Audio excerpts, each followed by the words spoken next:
So here's the deal, guys. I want to hear from you at 215-592-9494. Look, all of the Eagles free agency stuff squarely on the table.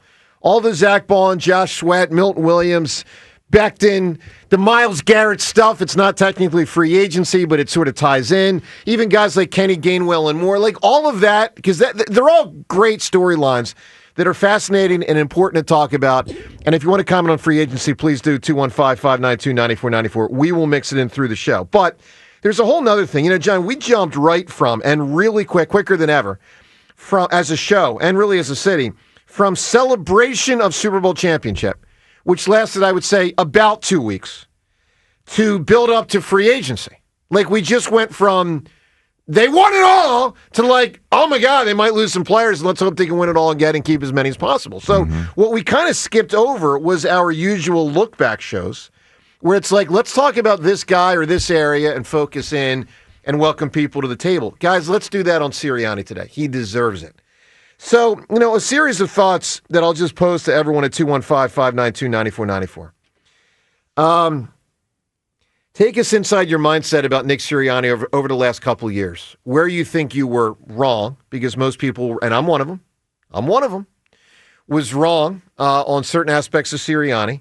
You know, we had about 80% of the audience that wanted him fired after the season last year. The twists and turns through the years, where you think you might have misevaluated him and underestimated him. And given what has now happened, again, Super Bowl champion head coach Nick Sirianni, what you think now about the last couple of years and your value. It's almost like turning the scope on us.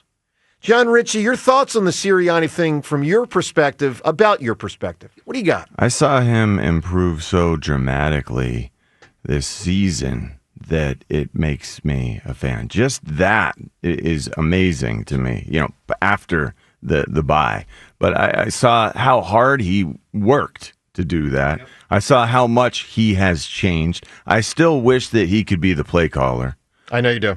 And maybe we'll see some more of that with Kevin Patullo as the OC. I hope when we see that it looks different than the way it did before. And I think it's possible that it will, because we've seen that he's willing to change. So he really has given us the gamut, the really bad to really great. And that's all in one season, which is crazy to think about. But no one can argue that this guy's effective as a leader, and this team responds to him. They work. They put in work. You know what? They put in work. They put in overtime for this man.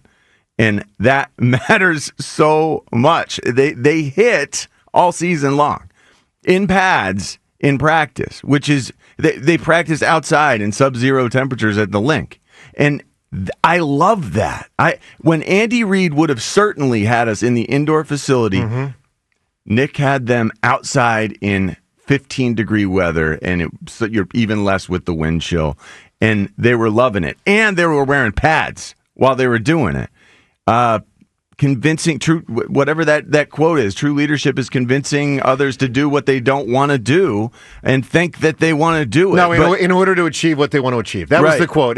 So I heard a quote recently. Leadership is convincing people to do what they don't want to do in order to get them to achieve something they want to achieve. And he's great at that. Yeah, yes. Andy Reid was a See You Wednesday coach. You know, when you win a game, get in when you want. Get your work done on your own, lifting, and watch the tape if you want.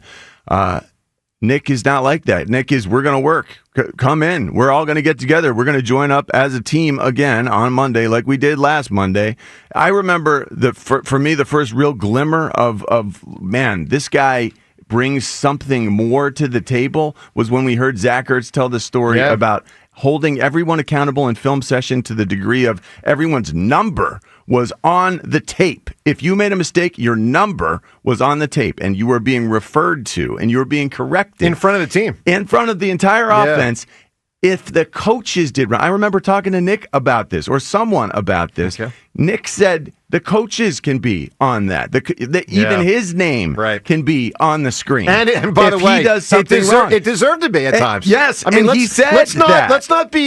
Let's not put our head in the sand and act like, all was rosy, because they weren't, and that's part of why we held some of the positions we held. This is a man who would put his own name on the screen. So I just have never heard of things like this. And his success is now inarguable. It is. His approach confused me.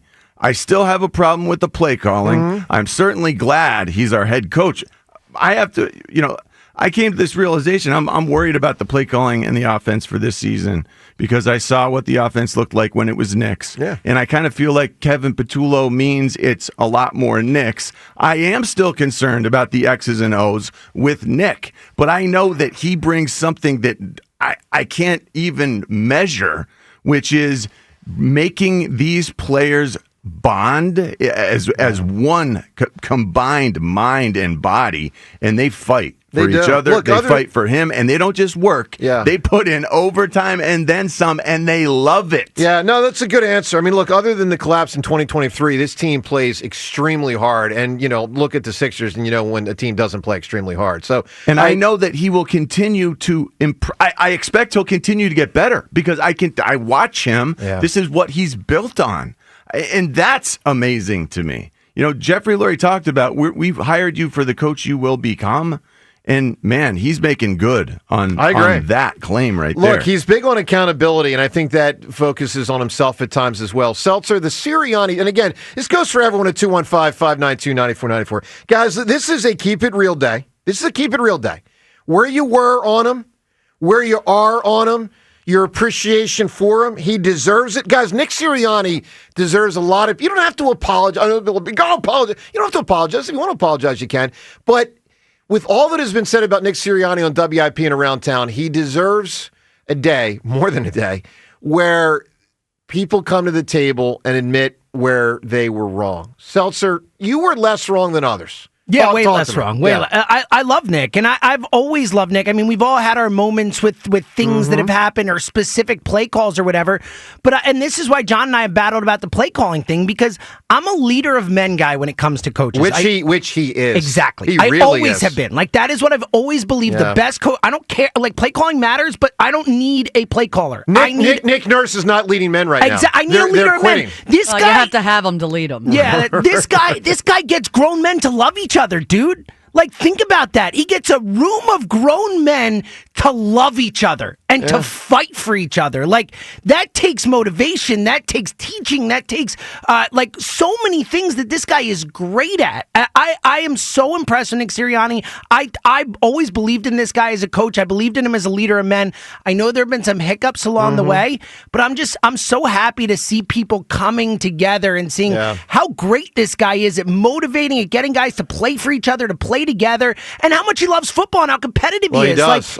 He's a winner, man. Where are you at with Nick? All right, well, so a couple things. First off, emotional intelligence went through my mind, James, as you were just talking, and that he really is, the best of Sirianni is like the absolute polar opposite of the worst of Chip Kelly. Is that fair, Rhea? 100%. Like, Chip was anti-connectivity. He didn't, with the players...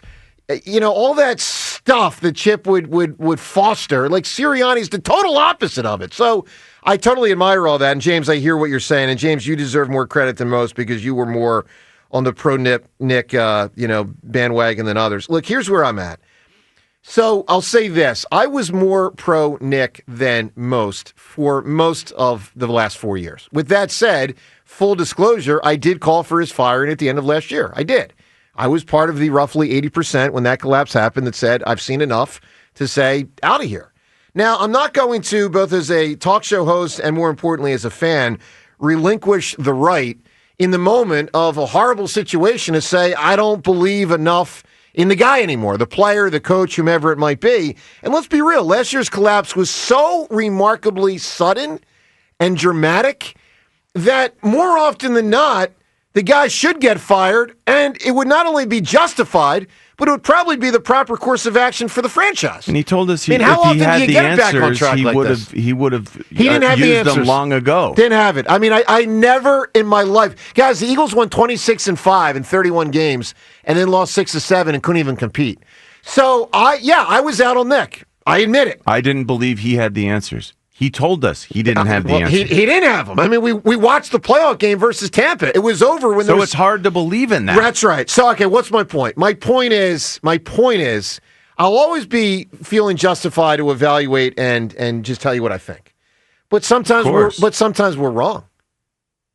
I mean, that's the point. Or sometimes he changes and Well, gets better. sometimes he changes. He's wonderful in some areas, and he's a work in progress in other areas. Yeah. And he's not afraid to say that, which I think is miraculous because Yeah. most of these coaches have such a gigantic ego. They do. It gets in the way of them coaching. Nick is weird, but he's fearless, and he is respected by this team, and that's all that matters. This team will run through whatever he tells them to run through. The Sirianni thing, take it on here today, 215-592-9494. I've detailed before, I'll say it again, I admire his combination of old school American principles and new school connectivity approaches. And I think he's a really good blend of both. And there is a lot of toughness in there, a lot more than most have, because you got to be tough to withstand some of the barbs he took around here. Your thoughts That's on for sure. Right? Toughest right. coach out there for all of that. Yeah, for sure. I mean, he wouldn't beat up Mike Vrabel in a fight, but the guy's got a lot of mental discipline, and I admire that. 215-592. Never discount the scrappy guys. In a No, fight. you're right, Ray. Well, you. that too. That's too. Maybe don't play him against 215-592-9494. Vrabel either. All right, so Sirianni, he deserves to hear from you. Talk to us today.